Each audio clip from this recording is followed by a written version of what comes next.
आज की सबसे बड़ी और दर्दनाक खबर जम्मू कश्मीर से के पहलगाम से आ रही है। यहाँ पर्यटकों के एक समूह पर हुए आतंकी हमले ने पूरे देश को हिलाकर रख दिया है। यह हमला न केवल पर्यटन के लिए प्रसिद्ध पहलगाम की शांति को भंग करने वाला है, बल्कि देश की सुरक्षा व्यवस्था पर भी सवाल उठाता है। यह हमला अनंतनाग जिले के बैसरन घास के मैदान में हुआ, जो अपनी प्राकृतिक सुंदरता के लिए मिनी स्विट्जरलैंड के नाम से जाना जाता है। यह घटना वहां हुई जहां पर या तो पैदल या घोड़े पर सवारी से ही जाया जा सकता है। आतंकियों ने पर्यटकों के एक समूह पर अंधाधुंध गोलीबारी की, जिससे इलाके में दहशत फैल गई। पुलिस सूत्रों के अनुसार दोपहर करीब 2:30 बजे बैसरन घाटी में अज्ञात बंदूकधारियों ने पर्यटकों पर ताबड़तोड़ फायरिंग शुरू कर दी। प्रत्यक्षदर्शियों ने बताया कि आतंकी जंगल से निकले और करीब से गोलीबारी की। एक महिला पर्यटक ने पीटीआई को फोन पर बताया, मेरे पति के सिर में गोली लगी और 7 अन्य लोग भी घायल हुए, कृपया हमें अस्पताल पहुंचाने में मदद करें। कुछ सूत्रों ने दावा किया कि आतंकियों ने गोलीबारी से पहले एक महिला पर्यटक से उसका नाम और धर्म पूछा। हालांकि इसकी अभी कोई पुष्टि नहीं हो पाई है, लेकिन यह खबरों में लगातार चल रही है कि धर्म और नाम पूछकर आतंकी हमला किया गया क्या। ताजा जानकारी के अनुसार इस हमले में एक पर्यटक की मौत अभी तक कंफर्म हो चुकी है, जबकि 12 लोग घायल हुए हैं, लेकिन यह संख्या बढ़ भी सकती है। घायलों में ज्यादातर पर्यटक हैं। घायलों को तुरंत नजदीकी अस्पताल में भर्ती कराया गया है, जहां कुछ की हालत गंभीर बताई जा रही है। सुरक्षा बलों ने इलाके को घेर लिया है और आतंकियों को पकड़ने के लिए बड़े पैमाने पर सर्च ऑपरेशन शुरू कर दिया है।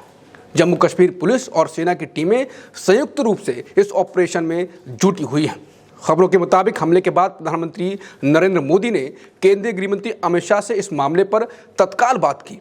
सूत्रों का कहना है कि केंद्र सरकार इस हमले को गंभीरता से ले रही है और जल्द से जल्द दोषियों को सजा देने का भरोसा जताया है।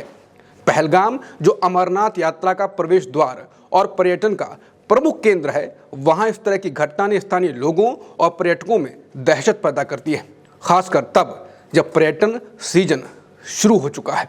इस हमले ने पीड़ितों और उसके परिवारों को गहरे सदमे में डाल दिया है। कुछ पीड़ितों और दहशतपंदीदों ने अपनी आप बीती साझा की है, जो इस घटना की भयावहता को दिखाती है। एक प्रत्यक्षदर्शी के अनुसार अज्ञात बंदूकधारियों ने पर्यटकों पर नजदीक से गोलियां चलाईं, जिसमें एक व्यक्ति की मौत हुई और कम से कम 12 लोग घायल हो गए। हमले में जीवित बचे एक महिला ने समाचार एजेंसी पीटीआई को बताया कि मेरे पति के सिर में गोली लगी, जबकि 7 अन्य भी घायल हो गए। एक महिला असहाय होकर रोते हुए अपने पति को बचाने की गुहार लगा रही थी। उसने जम्मू कश्मीर के पहलगाम में पर्यटकों पर बंदूकधारियों द्वारा की गई गोलीबारी देखी थी, जिसमें एक व्यक्ति की मौत हो गई थी। उसे बार बार यह कहते हुए सुना जा सकता है कि कृपया मेरे पति को बचा लो। उसके बाकी शब्द स्पष्ट नहीं हो पा रहे थे, क्योंकि उसकी आंखों में आंसू थे। कई वीडियो चल रहे हैं जिसमें पीड़ित रो रहे हैं। कुछ वीडियो दिखा नहीं सकते हैं, वो दिल को दहला देने वाले हैं। इस हमले ने राजनीतिक हलकों में हलचल भी मचाती है। नेताओं ने इसकी कड़ी निंदा की है और सरकार से त्वरित कार्रवाई की मांग की है। जम्मू कश्मीर के मुख्यमंत्री उमर अब्दुल्ला रामबन से तुरंत श्रीनगर लौटे हैं।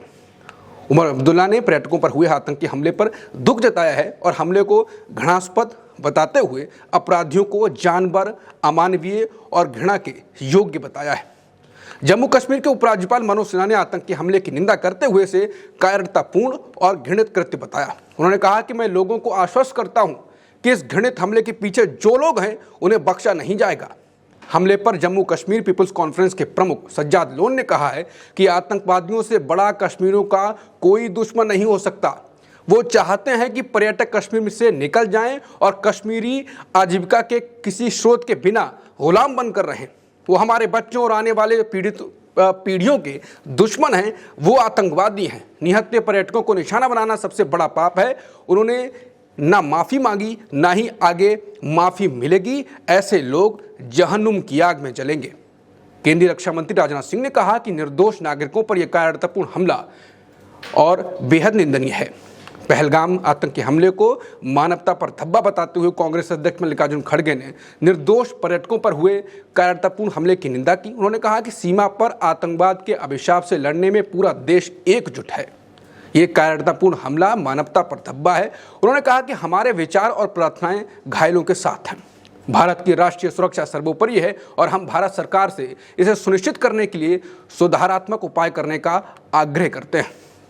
यह हमला न केवल पहलगाम के पर्यटन उद्योग के लिए एक झटका है, बल्कि जम्मू कश्मीर में शांति और स्थिरता के प्रयासों पर भी सवाल उठाता है। सुरक्षा बलों ने आतंकियों को पकड़ने के लिए अपनी कार्रवाई तेज कर दी है, लेकिन सवाल यह है कि क्या सरकार ऐसी घटनाओं को रोकने के लिए पर्याप्त कदम उठा रही है। पहलगाम में पर्यटकों की सुरक्षा को लेकर अब और सख्ती की जरूरत है, क्योंकि यह क्षेत्र अमरनाथ यात्रा जैसे धार्मिक आयोजनों का भी केंद्र है। ये थी पहलगाम में हुए आतंकी हमले की ताजा अपडेट। हम प्रार्थना करते हैं कि घायल जल्द स्वस्थ हों और मृतक की आत्मा को शांति मिले। इस तरह की घटनाएं हमें एकजुट होने और आतंकवाद के खिलाफ लड़ने की प्रेरणा देती हैं। हमारी सरकार और सुरक्षा बलों से अपेक्षा है कि वो इस हमले के दोषियों को जल्द से जल्द न्याय के कटघरे में लाएं। अधिक जानकारी के लिए बने रहें हमारे साथ। नमस्कार।